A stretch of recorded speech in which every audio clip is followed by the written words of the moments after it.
Asante sana mtazamaji kwa kuendelea kuichagua TVE. Bado tuko nawe katika TVE habari, na sasa tuungane na Mohamed Jamal kwa habari za biashara. Kifuatacho ndani ya TVE habari. Katika biashara, TRA kukusanya shilingi trilioni 32.3 baada ya miaka 30 ya mageuzi ya kodi.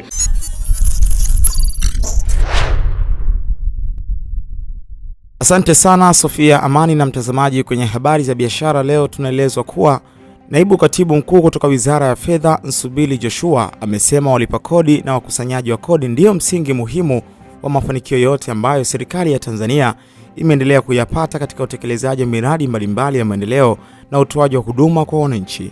Kauli hiyo ameitoa jijini Dar es Salaam Juni 19 kwa niaba ya Waziri wa Fedha wakati akizungumza kwenye kongamano la pili la kodi la Mamlaka ya Mapato Tanzania TRA lililoandaliwa na Chuo cha Kodi, ambapo amesema serikali yoyote duniani hutegemea kodi ili kujiendesha na kutekeleza majukumu yake kwa wananchi. Hivyo walipa kodi hawapaswi kujiona watu wa kawaida, bali washirika wakuu wa maendeleo ya taifa. Dira yetu ya maendeleo ya taifa ya 2050 tayari imeweka malengo ya kufikia kiwango cha kodi kwa pato la taifa cha 18% hadi 20%.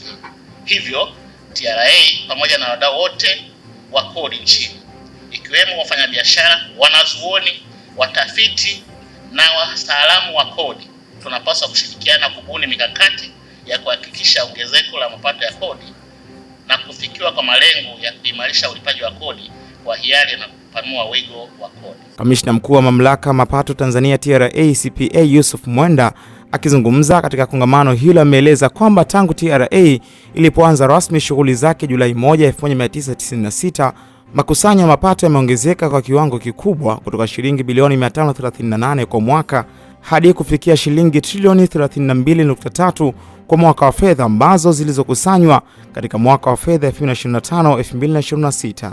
Amesema ukuaji huo mkubwa wa mapato usingewezekana bila ushirikiano wa walipa kodi, wafanyabiashara na watumishi wa TRA, na mafanikio haya ni matokeo ya kujenga mazingira yanayochochea ulipaji kodi kwa hiari na kuimarisha uhusiano kati ya mamlaka ya kodi na wadau wake. Tunakusanya kwa mwaka 1996-97 kusanya bilioni 538 mwaka mzima.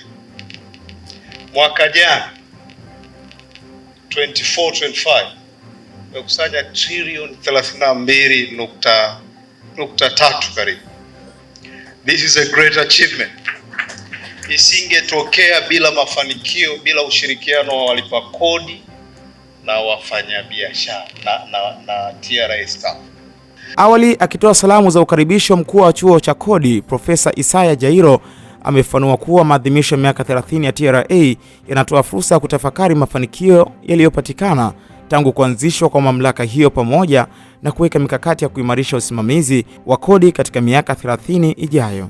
Tunapoadhimisha mafanikio haya, tunatambua pia kwamba mazingira ya usimamizi wa kodi yanaendelea kubadilika kwa kasi isiyokuwa ya kawaida.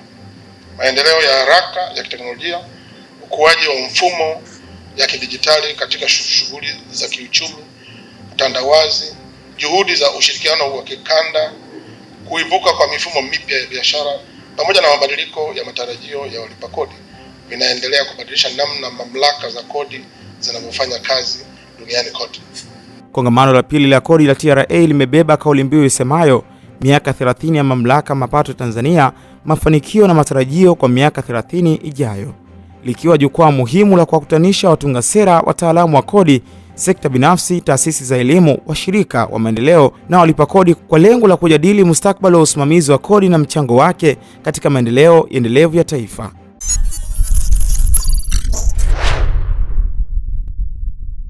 Sekta ya madini imeendelea kuwa miongoni mwa nguzo muhimu za ukuaji wa uchumi nchini, huku Tume ya Madini ikitumia maadhimisho ya wiki ya utumishi wa umma kutoa elimu kwa wananchi kuhusu fursa za uwekezaji, uchimbaji na biashara ya madini pamoja na huduma mbalimbali zinazotolewa na taasisi hiyo ili kuongeza ushiriki wa Watanzania katika sekta hiyo. Akizungumza katika maonesho hayo, mtakwimu wa Tume ya Madini Aziara Kashakala amesema miongoni mwa majukumu ya tume ni kutoa na kusimamia leseni za utafutaji na uchimbaji wa madini, kufuatilia maendeleo ya leseni hizo, kukusanya mapato na takwimu za sekta, pamoja na kuhakikisha shughuli za madini zinafanyika kwa kuzingatia sheria na taratibu zilizowekwa.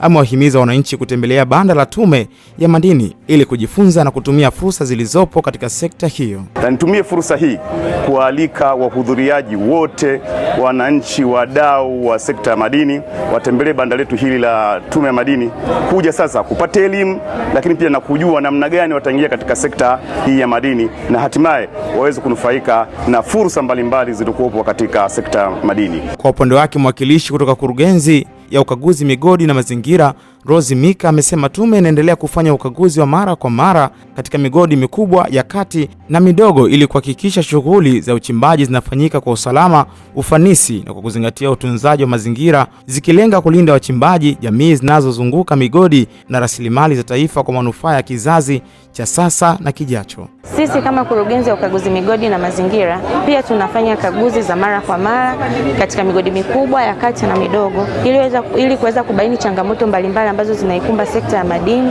ili kusaidia kuepusha adha zozote zinazoweza kupata wachimbaji. Naye afisa sheria mwandamizi wa Tume ya Madini, Damian Kaseko, amesema kitengo cha sheria kina jukumu la kutoa ushauri wa kisheria kuhusu shughuli za madini, ikiwemo leseni, migogoro, uwajibikaji wa kampuni kwa jamii na masuala mengine yanayosimamiwa na sheria ya madini. Amesema uwepo wa tume katika wiki ya utumishi wa umma unalenga kuwajengea wananchi uelewa wa sheria na kanuni za sekta hiyo ili washiriki kikamilifu katika shughuli za madini kwa kuzingatia matakwa ya kisheria. Katika utoaji wa huduma hizo za kisheria tunazingatia sheria ambavyo zinaelekeza na namna ambavyo tunapaswa kutoa ushauri kwa mujibu wa sheria ili Tume ya Madini iweze kutekeleza majukumu yake kwa mujibu wa sheria. Na katika wiki hii ya utumishi wa umma sisi kama kitengo tuko hapa kwa ajili ya kutoa ushauri wa kisheria katika sheria ya madini, kanuni mbalimbali zilizotengenezwa chini ya sheria ya madini ili kusudi kusaidia umma kuelewa sheria ya madini na kanuni zake, na wanapokuwa kutekeleza majukumu ya uchimbaji, biashara ya madini na shughuli zingine zilizo chini ya sekta ya madini, basi wajue sheria zinaelekeza kitu gani na sheria zinataka nini ili wasije wakaingia kwenye mkwamo wa kisheria katika utekelezaji wao wa majukumu.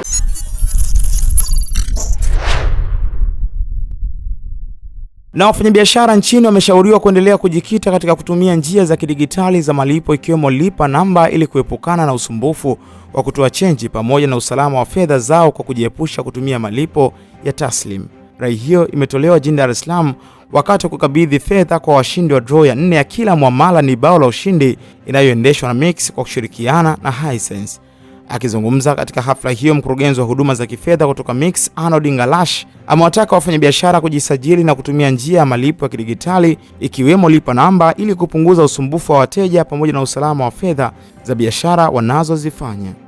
Kuhusu draw hiyo ya kila muamala bao la ushindi, Ngalash amesema hadi sasa Watanzania zaidi ya 30 wameshanufaika na fedha, kila mmoja shilingi milioni 1, huku akiwataka wateja wa Mix kuendelea kufanya miamala zaidi, kwani kufanya hivyo kunawapa nafasi ya kushinda hadi shilingi milioni 50. Wafanyabiashara ambao wanafanya huduma za lipa namba, kwa kweli mmoja wanaondokana na kero kubwa ambayo ni ya wizi.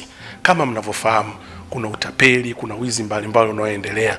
Kwa hiyo ukifanya miamala kupitia lipa kwa simu unaondokana na wizi, kwa sababu unakuwa utembei na pesa. Kama mnavyojua, wafanya biashara wana njia nyingi sana wanazozitumia kuficha hela zao. Wengine wanaficha kwenye draw, wengine wanaficha kwenye uvungu, wengine wanaficha kwenye soksi. Lakini ukitumia lipa kwa simu uhitaji kuficha hela zako, kwa sababu hela zako zinakuwa zimehifadhiwa kidigitali. Cha pili, unaondokana na kero ya chenji.